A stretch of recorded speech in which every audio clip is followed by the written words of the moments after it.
Hi, this is Ray Harwood at Bigfoot Quest magazine, and I'm interviewing Robert Laterman of the Bluff Creek Project, and he's going to talk over his journey there into the Bigfoot community and the classic book that he was involved in.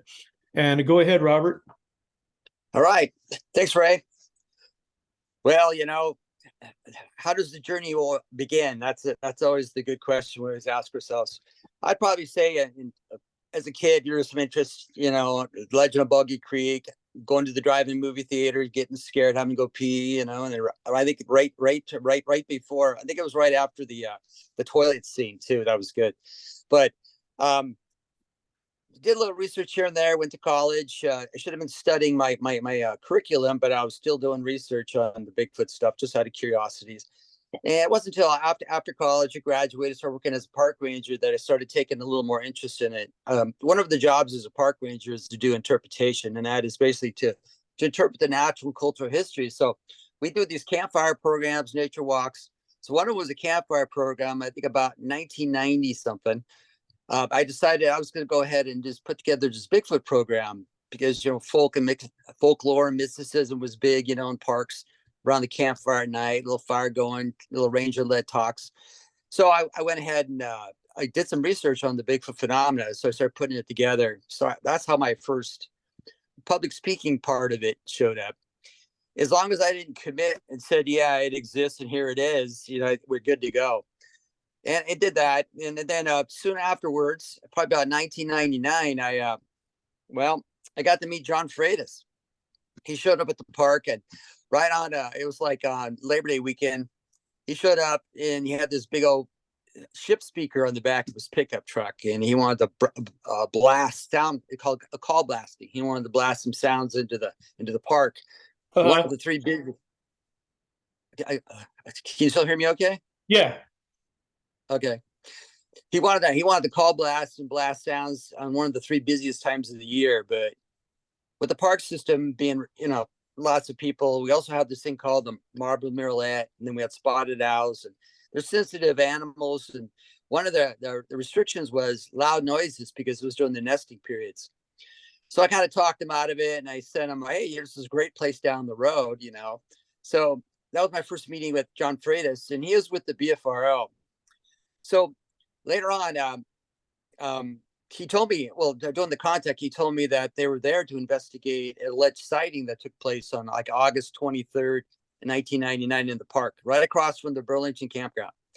So, and they were out investigating it. So I said, well, I better go check this out. So probably about September. Now, Labor Day weekend's like the first weekend of September.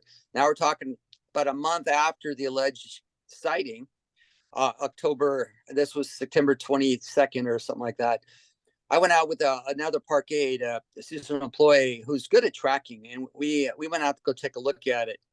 But the reason we went out there is because they put it up on the BFRO of their investigation, and they had a picture, and I go, well, we can find that place. So I went out with my park aide, and we found it, and we went up the hillside looking for this alleged place where this Bigfoot creature rubbed his back against a stump. Well, based on the photograph of the area, we found it, hiked up the hillside, and we found this large stump that had moss growing on it, but there was no rub spots on it. It was like September, almost into October. So this time of year, the redwood duff falls off the trees. They replace their leaves.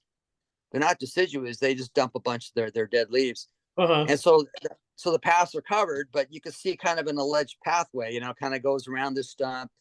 And then there's a spur thing, went over to this group of three small redwood trees. And one of the redwood trees had the bark was pushed down on it, like something had rubbed against it, about a foot off the ground, about 6 foot up. And so we started checking it out, and we realized that something had walked past that area and had rubbed against a tree. And then the spur trail just dropped off the side of the hill over some brush, but there was nothing on the stump indicating what the report said. So I did a follow-up report on it, just giving the Reader's Digest version, follow-up report. And then next thing you know, I was like, hey, Matt Moneymaker goes, how would like to become a member of the BFRO, be a curator? I go, what's that? He goes, well, you follow up in reports. I said, sure, what the heck. So that became my first indoctrination of actual interviewing people about the Bigfoot phenomena. Mhm. Like when you give your presentations about Bigfoot, you always have people afterwards come up to you and they want to share their stories, and which is always nice. But now it's official, I go out, interview people, write the stuff down. So I did that for a little bit. I kind of got tired of the politics with that, and then I got involved with the research aspect. So in 2004, Matt was doing expeditions with the BFRO, so I got involved with that, and then I got it's like the 2004 was the first public one, so I got to get involved with organizing that, calling people up, whipping together presentations for them, and then bringing in guest speakers. So I got to meet a lot of interesting people. I guess I've been on I was just keeping track of that. And I think about, I don't know, been on 23 or 24 BFR expeditions since Wow. 2004. When I say go on them, I meant like helping lead them. And then I finally got tired of that. And then I got involved with filming. I says, it's be kind of cool to actually film stuff, because what they were doing in 2004, 2005, and six is they were just filming, looking for Bigfoot. They were filming in case they saw a creature or saw some evidence. They weren't actually filming the people that were doing all the research. So I Oh, says, we should do that. So I got involved with that, started doing that in some of the expeditions, bothered a lot of people, like a paparazzi, and then filmed a whole bunch of stuff. And then I wasn't smart enough to know how to edit. So compliments of Matt Moneymaker, he made sure I got a camera, got a night vision attachment. And he says, well, learn how to do editing. So I started editing the stuff, and I guess about 2009, I was this crazy guy running around with a camera with night vision, recording everything and collecting a lot of data, and then putting together YouTube's BFR for the BFR YouTube channel, putting together little videos of what I was working on. And compliments to Wally Hersham for making sure I had the equipment to do that. He made sure I had the camera and the night vision stuff. awesome. And then about 2010, I got involved with the Bluff Creek project. But right up to that, I met Steven in 2000, I want to say 2007. And we sit around the fire and chat. And he was talking about how he was going to find this film site that was lost. And I go, well, that sounds interesting. I should film that. So we finally got the arranged date in 2010 to start doing it. And I remember showing up at Steven's shop. I met him a few times, talked to him on the phone, and then I went to the Bigfoot Museum in Willow Creek first, filmed there, and then we showed up at his shop. I don't know if anybody's been there, but he also had a fire shop recently, so he doesn't operate out of the shop anymore. It's a sad day for that, but Yeah, I heard about the any, devastating fire. That's his house and his business. yeah, at the time he was living, he was staying there because his other place he was living at in Willow Creek, they were trying to sell that, so Oh, I see. he's running out of places to be. So he was at the bookstore, and then that's when the fire took place. So he's no longer there. Just chatted with him a little bit the other day. He's hanging in there. And so going back to the story is I pull in front of the place. I'm talking on the video camera. I'm walking over there to the door that's open, and all I hear is this real loud music, just. Brr, brr, brr, brr. So I go walking in there with the camera rolling, talking to myself, and actually talking to the camera, but might as well be talking to myself. And I stop at the door, and there's these mountains of books like lining everywhere. Bookshelves are full, towers of books along the way. So I'm there looking for him, and finally a head pops up at the very back at the desk, and it's Steven, top of his head. So I go making my way over there, talking to the camera. And I guess he wasn't expecting me to show up filming, because even though we talked about it, but he was a little bummed at me. We had a little discussion. You can't just go film people. I go, well, yeah, we talked about this. But that was the best PowerPoint presentation I ever had on the subject. Is we sat there in the office. He talked about it. He ran his a blog, like a PowerPoint. I learned so much about that. I go, this could be a cool project. So then after that, I went out into the field and started doing my paparazzi nature shots and checking out the areas and keeping notes, and started the process for filming. And then a few days later, Ian Carton and Steven showed up, and then I started filming them. as they were looking for the area based on the evidence that was there. And then I don't know, maybe I took the red pill or something, and next thing you know, I'm no longer just a video guy. I'm now a member number 3 of the party.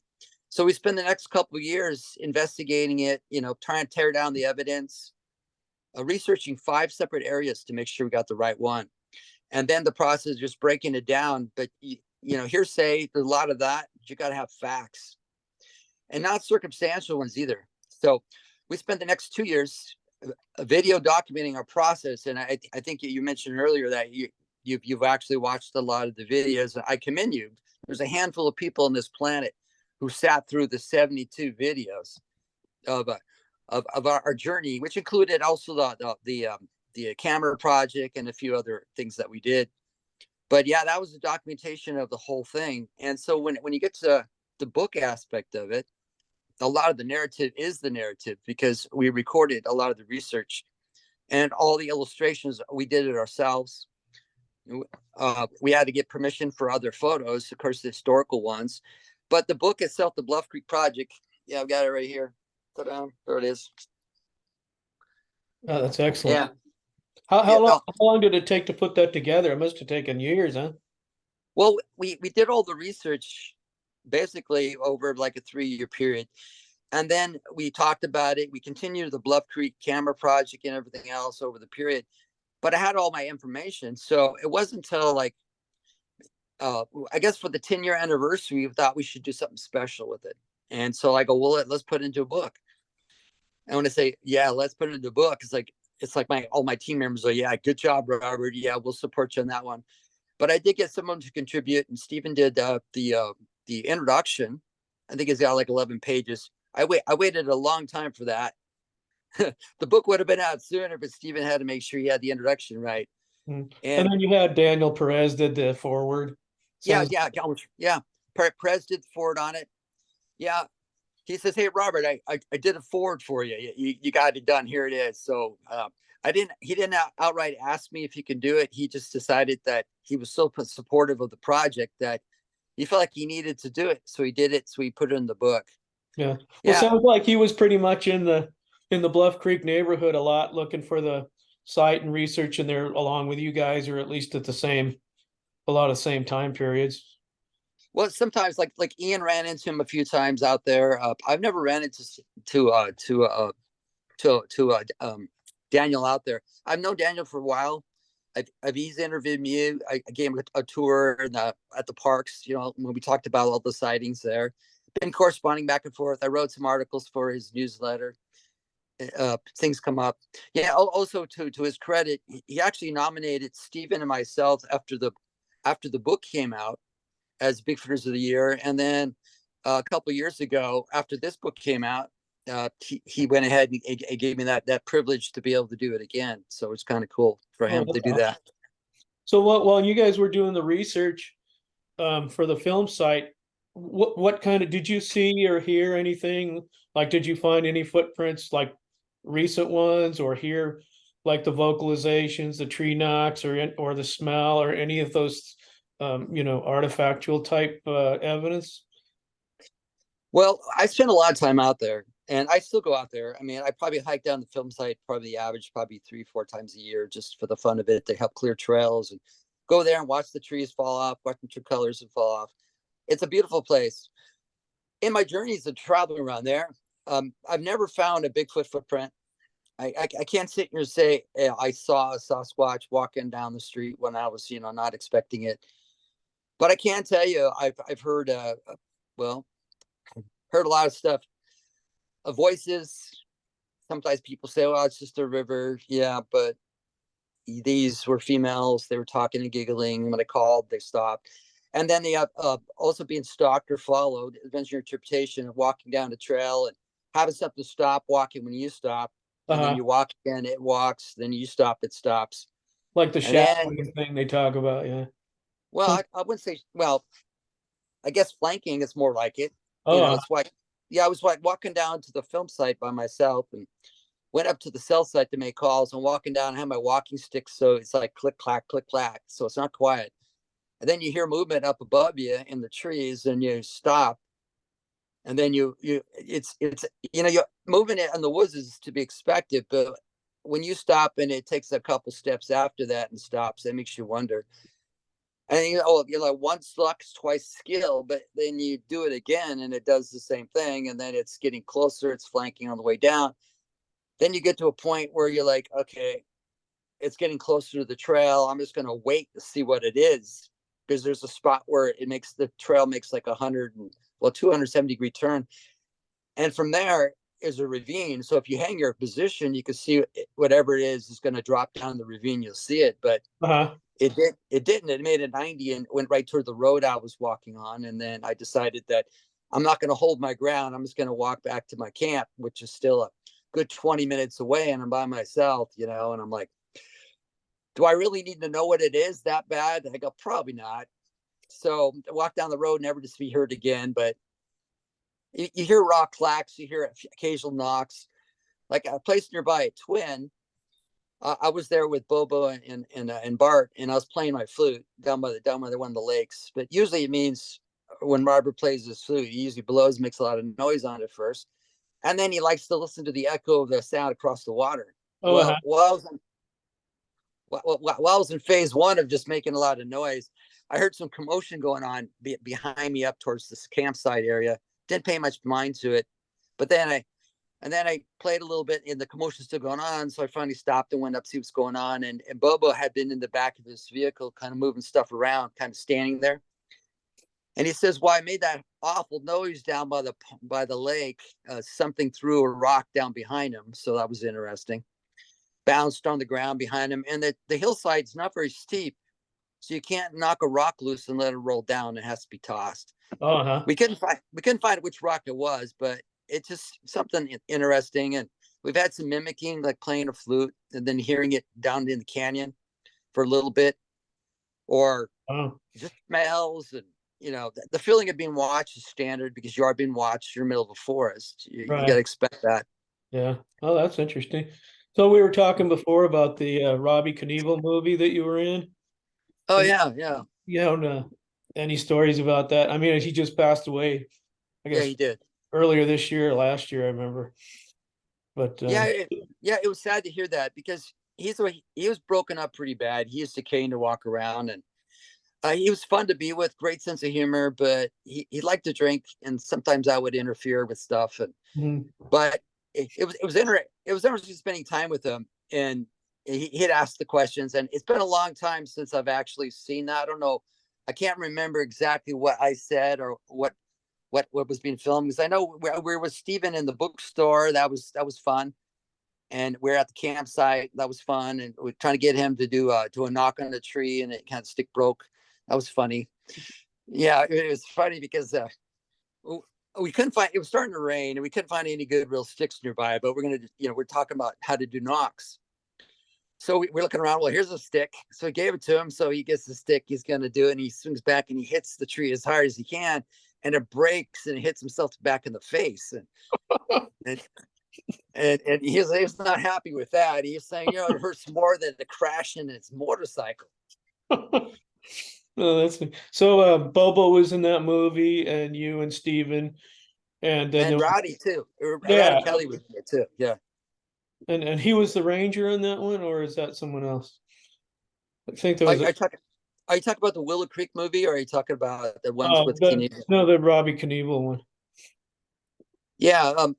I haven't really seen a lot of it, so I don't know how it went down. We spent a couple days with them doing the filming, and Roddy was in it. I was in it. Steven and I were in the bookstore part. And And we did a lot of traveling around. They interviewed a lot of people, and I know Bobo was real instrumental in that. He spent a lot of time with Robbie, being interviewed and taking him around and telling him stuff. so when did you knew Bobo before he was in Finding Bigfoot and all that? Yeah, I'm one of his old guys, I guess. I met Bobo. Actually, I say Bobo met me. Well, I guess I met Bobo. I got a phone call from this guy. His name was Bobo, and he said he called me the Bigfoot Ranger. I didn't know I was that. So he did.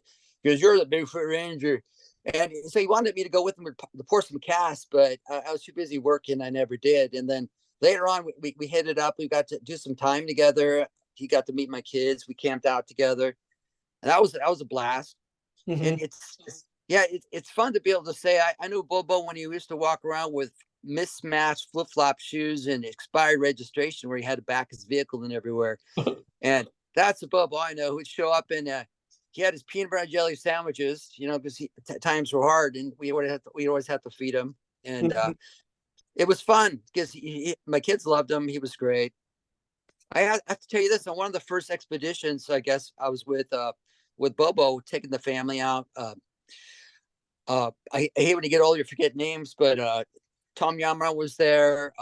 Dave Osborne was there. He had his kid, and we were staying at a place at Fish Lake, and we show up there, and there's only one camper there, and it's the care. I don't think it was a caretaker. It's an older man with his dog, and he was like in the middle of the camping area. And then we decided, yeah. Then Tom liked to put up organic apples, so right between our campsites was this stump.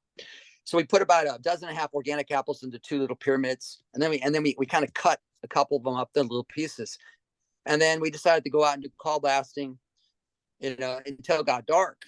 And then when we came back, the campers from hell were camped right next to us on the other side of this ravine. They're like three families, all stuffed in the side. They're very loud, obnoxious, and we're thinking to ourselves, our day's finished. We're screwed. Out of the whole empty campground, these crazy people camp right next to us because they're afraid of the dark. They want to be near other people. And I'm just like, oh, this sucks. So we sat there trying to talk, doing a usual thing, hearing these people make noise. So finally, about, I don't know, at 10, I want to say 10 to midnight or whatever, they finally go to sleep, right? Thank God. By then, my kids are asleep, and I think Yams went to sleep too, and David Osborne went to sleep. So Bobo and I were sitting by these old fashioned beat the crap CCC California Conservation for old fireplaces. And then on our side, we have a picnic table with a lantern, and we're sitting there chatting away of our favorite subjects when we're all by ourselves, all the weird stuff we have to live with, weird things that happen to us. And we're chatting back and forth. And while we're doing this, it's probably about 2 a.m. We start hearing some movement around behind us. So we kind of we just keep talking. And it's real quiet movement. It's not like something's not trying to let us know it's there. It's just moving around. So we're listening and we're talking. And when it gets to our far left side, which is kind of behind where Bobo was sitting, and that's where the stump was that I mentioned earlier that we put the apples on. Well, when we came back, I'm kind of digressing, but when we came back, we were concerned that they would screw with our stuff, but it was all intact. And so I didn't even know it even knew it was there. So anyhow, so it's all quiet. And then we hear the movement. And then finally we hear this scraping sound where the stump was, and then stomping of feet, and then running off. And we have these lights sitting next to us. We're thinking we can light this thing up, but the protocol was not to do that. So we listened to it. We heard it. It was clear. Something heavy ran up after it scraped things off of the stump that was right there. We couldn't see it because the lantern was in her face, and we're a little higher ground. It's down. It's like ravine through some screen vegetation. And I don't know how long we waited. It could have been 10 seconds, could have been 15 seconds, but we went to go check it out. And this is my first real exposure to something telling you this is kind of crazy. So we go down there, and the ground is not conducive to tracking. So its tracks are out. But we have like 3 apples left on the stump. We have 1 on the ground, and all the cut apples are gone. And we're like, huh. So whatever it did, it let us know it was there by making scraping sounds and stomped his feet off. But pretty much took all but like, see what, about 3 or 4 apples, 3 stacked, 1 on the ground. But you can always say, well, you didn't see it, but you heard it. But what about the crazy campers from hell? Could they have done that just at your expense? But it was so quiet, zippers and everything you heard, because we heard people when they get up, they unzip a tent, Right, right. or unzip a sleeping bag, and it was so loud. We didn't hear any of that. And so that was my first big exposure to that, and it made me think about the subject a little differently. And because I've been with other things with Bobo, first time I heard Samurai talk was in the Redwoods, and I was with Bobo at the time. And and it sounded like watching a samurai movie, but it's just like that night we were by ourselves. Mel was from Yakima, was farther up the hill. Bobo and I were sitting together back to back, and we were half asleep. Prior to that, I know I changed locations on you, sorry, but this is the Redwoods now. And we cooked bacon, ate bacon, cooked bacon, ate bacon, and then in the nighttime the smells go downhill. So we're trying to flood the valley before the swamp down at the bottom with smells of bacon. And evidently it did work because something was moving around. And then when we heard the it was just like, it was in the tone as if, can we go over there and look? Can we? No. So the sounds we heard were not clear as day, but they fluctuated and it sounded like samurai talk. But if I were to put words into it, the words would be, can we go down there? Can we go there? And then the different voice saying no. And that was it. So I thought that was kind of interesting. Of course, I look over to Bobo going, what's that? He looks at me and goes, I have no idea. So that might have been his first samurai, audible stuff. Yeah, because I know that Ron Moore, of course, recorded the Sierra sounds with the samurai chatter. And then I met another person, I've never really thought too much about it. But then just like about, I guess it was like 10 years ago, I was like at a wilderness camp thing where people got together and shared wilderness like survival skills and whatnot, and making arrowheads and baskets and whatnot. And this one guy had recorded like a similar thing, and it sounded almost identical.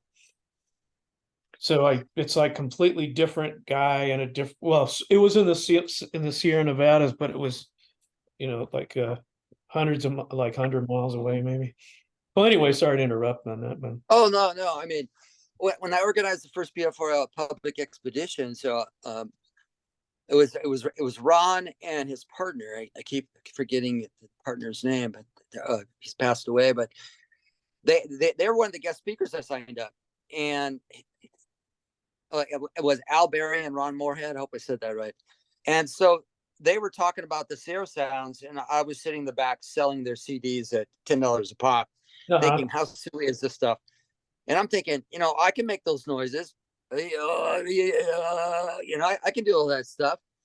And then, of course, be careful what you ask for. 9 months later is when I'm with Bobo on the side of the hill, and that's when I hear the samurai talk, and it makes me reevaluate that bit of evidence too. Yeah. And it's just like, So I do a lot of trying to figure it out, because I try not to jump to conclusion, but there's things you can't explain. Yeah. But when you're in the deep woods, yeah, if you see it, then that's different. But if you hear things and then they match other sounds people talk about, and then they don't match anything you've heard before, you would jump to conclusion to say that was a Bigfoot. But we tend to do that. But I try not to do that, because people ask me all the time. I always backpedal and says, well, yeah, they say, Robert, you have a lot of experiences, but yet you're not sitting here saying that that's all Bigfoot. It's just like, I'm not, because I can't prove beyond reasonable doubt. I can just say that it matches the description and matches the stories. And well, when you spend 30 years as a public safety person in a position where you got to, make sure you cross your T's and dot your I's, you can't just jump around saying, oh yeah, that's what it is, because your credibility goes down the toilet pretty quick if you're wrong. There's a good chance that we're wrong 99% of the time, And so it's better not to jump to conclusions and just provide the evidence. Yeah. But it's better to be safe. I mean, if you might say someone's trying to hoax the sound like that, I mean, it's better to be careful, because what if it is like an 800-pound Sasquatch you go running in there thinking someone's hoaxing you, and it pulls your head off or something. Yeah. So you're in the Golden Triangle in Eureka, right? That's part of the Golden Triangle. No, the Emerald Triangle, right? Now, when you say Emerald Triangle, you're talking about marijuana, right? Right. Because I've heard, as I went down there, I guess it was a year or two ago, and I was trying to get information. Of course, in that industry and stuff, and with the bootlegging and stuff of it and whatnot, no one really wants to talk. But I did get the hint that and from the Hulu Sasquatch show that the Bigfoots are eating marijuana buds. Have you heard anything like that? Well, I hear a lot of stuff.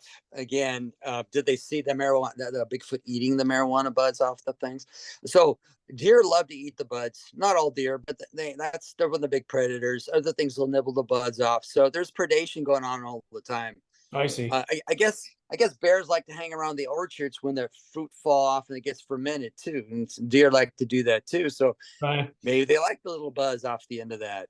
Who Yeah, knows? But it's hard to say. Yeah. You ever heard what any good stories about that sort of thing? Or I you mean, mean about animals being buzzed? No, but I could tell you though, this is one story I've heard. Now again, it's a story. I wasn't there. There's a guy who had a grow, and he was trying to protect it because there was a time when people were breaking into people's grows and stuff. right. So he sees some movement. I guess the story says he was a vet, but it always goes that way. You got to have a vet in your story to make it better, more realistic, right? So Mhm. you have this guy out in the woods who's got to grow, and he hears some noise out there, and he's concerned about product loss. So he's out there with his gun. He sees the shadow. He goes back in there, and he's crawling up to it, and he can't find it anymore. And then he's got that feeling like you're being watched. He turns, he looks over his shoulder, and standing above him is his Bigfoot creature, alleged Bigfoot creature, holding Well, a rock in his arms, above his head. Like, yeah, you make the oh, first move. yikes. So you could So smash at that, his head like a so pumpkin. yeah, so at that point, the guy left the garden site and never came back, and that's the story. That's the Reader's Digest version of it. Yeah. Well, that's a good one. Yeah, so yeah, it's whether it's true or not. It's what I've heard, and I'll just leave you with that one. Okay. Well, back to the were you involved in the Willow Creek movie? Steven was in it, I know. Yeah, yeah, that's an interesting story. It's amazing how one gets involved with different things. I don't quite know how we got involved with the Evil Knievel. I should say Robbie Knievel's program. Probably because Rowdy is like the film scout guy, and he stays Uh, pretty active. But uh, anyhow, so going back to the Willow Creek movie, it was 2012, and we had brought a bunch of people up. Bill Munns and Bobo was there. Uh, Cliff was there. There's a few other. Prez was there. I'm going down this list. There's a few other people, a bunch of friends of ours, and we went to show Bill Munns where the film site was because he had never been there. He did a lot of research, doing taking the movie and breaking it down and coming up with 3-dimensional models, coming up with great stuff. And so we took him there.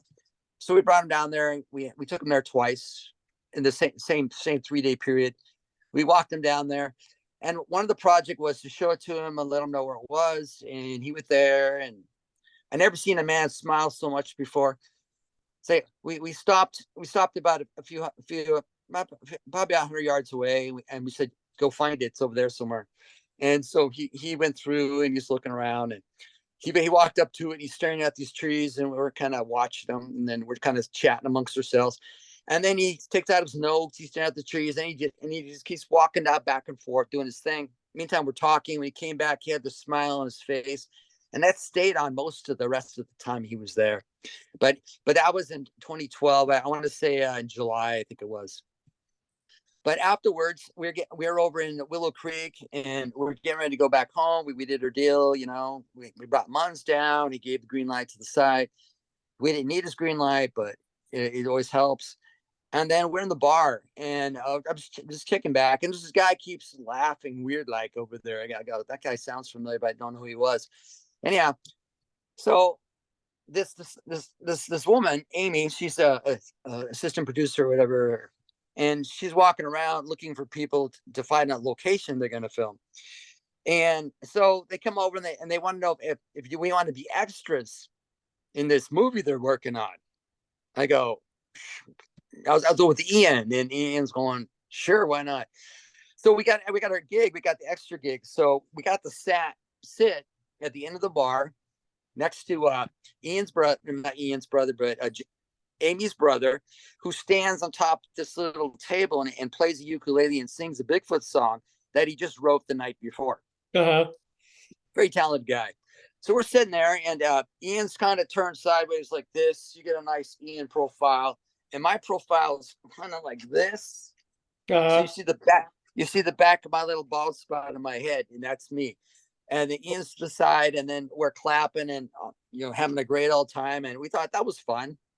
So we signed the non-disclosure. We did that, and then we're kicking back, and then we find out later that is that this guy named Bobcat that was filming the stuff, and they're like working on a Bigfoot movie. And we're like, oh, that's interesting.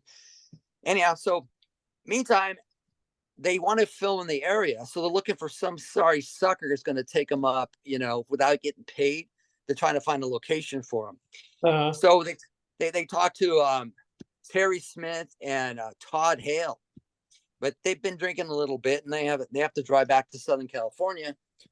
And so, well, Terry turned he sicks Amy on me and has me, introduces me to her. And next thing you know, so I ask, oh, what do you need?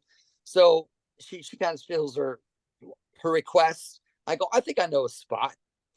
And I tell them it's pretty authentic place. So the next thing I know is now my poor son and I and Ian, because we're all done. We've been there for 4 days. Now we're going back in the woods to take these guys to go show them a place where they can film. And so we go, sure, what the heck? We're just up there. We'll take you back up. And so my son gets suckered into it, and Ian gets suckered into it. So we drive them all the way back up there. And on the way up, it was kind of cool because they were filming as they went. I go, well, here's the sign that says Bluff Creek. You might want to film that, or here's another spot. So they were doing that. And then right at the Go Road, it was all blackberries all the way over. So I stopped here, we're going to have some blackberries. So I went over and collected a whole bunch, and they're in my hand, right? They're all half mushed. And I present the blackberries to the crew. Here you go, here's some blackberries. And, they didn't think twice about taking out of my filthy purple hand. They ate those suckers. I go, these people are right. They're eating blackberries from my hand. They must be good. And so after they had their fill, we drove up and we went over to Louse Camp. And that's when this is the area. So we're sitting there for 2 hours, maybe more, just sitting there by a fire.